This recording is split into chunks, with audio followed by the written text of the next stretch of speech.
Hey folks, Ashish Trivedi. So recently I've been asked the question, are we going to have a recession? And if we do have a recession, how's that going to affect the housing market? Well, today we're going to talk about that and discuss a few of the points and comparisons based from the last great recession that we had that affected housing.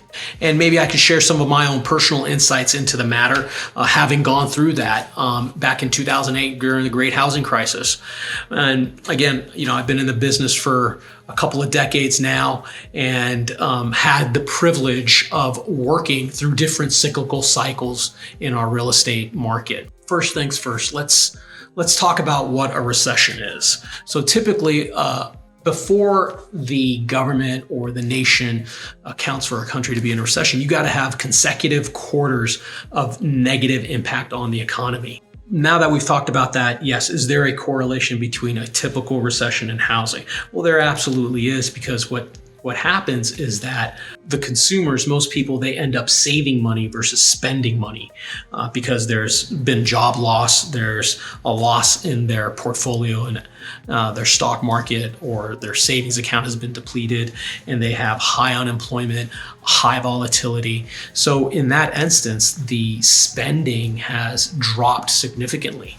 And typically when that happens is that sellers will reduce their price of their home until it's attractive enough for a buyer to buy it. So homes do stay on the market a lot longer. I can also say that no recession is going to be the same as the previous recession.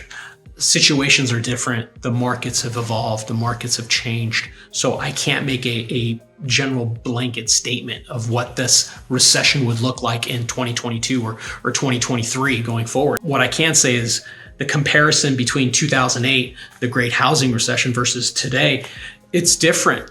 It's a different market. So in 2008, that recession was closely tied to the housing market. It was the housing collapse that caused and triggered the great 2008 recession and the housing crisis. The reason for that is that if you recall, there was ninja loans out there, right? No income, no assets, no job, no problem. We'll give you a loan. And that fueled the housing market, that fueled the housing prices, and everyone was buying, shortage of it. You couldn't sell them fast enough. You put a for sale sign on the lawn, it's gone.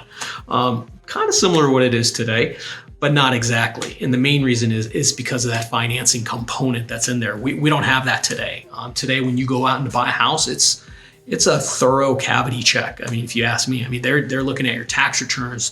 It's a very institutionalized process of getting approved for a loan in today's market. The other thing that you have to take into consideration is unemployment rates, right? Right now, we're at an all-time low in unemployment. And as a matter of fact, I was driving down the freeway the other day and I saw someone posting now hiring and job criterias of what they're looking for on the back of their car. That's how desperate people are to get employees, to hire people. In-N-Out hamburger place. I think they're offering $20 an hour to get somebody.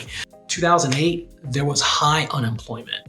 The Fed policy at that time was to reduce interest rates. They were trying to stimulate the economy.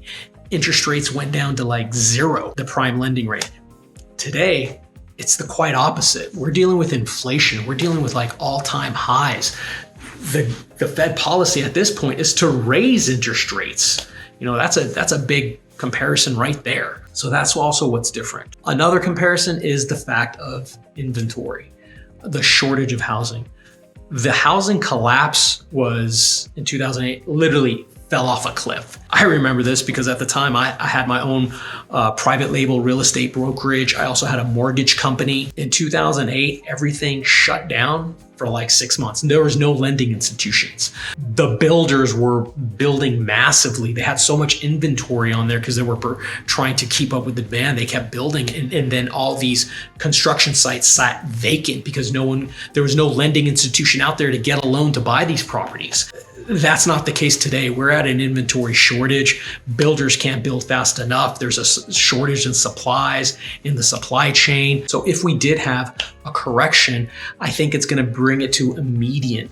Even as the Federal Reserve raises interest rates, which will in turn raise mortgage interest rates, will still be at a historical low. Now, will buyers feel that pinch with the price appreciation? Absolutely, no doubt. What that's going to do is I don't see a shift in the way sellers are going to price their home, because they've already gotten comfortable with this valuation of their property.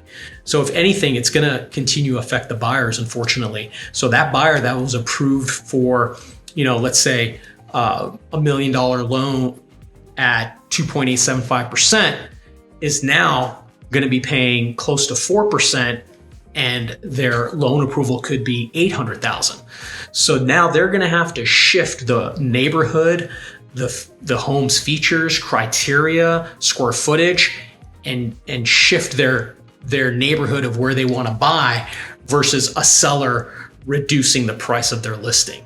But again, at the end of the day, these are all speculative markets. The word recession, it's enough to make any potential home seller, home buyer shudder at that word.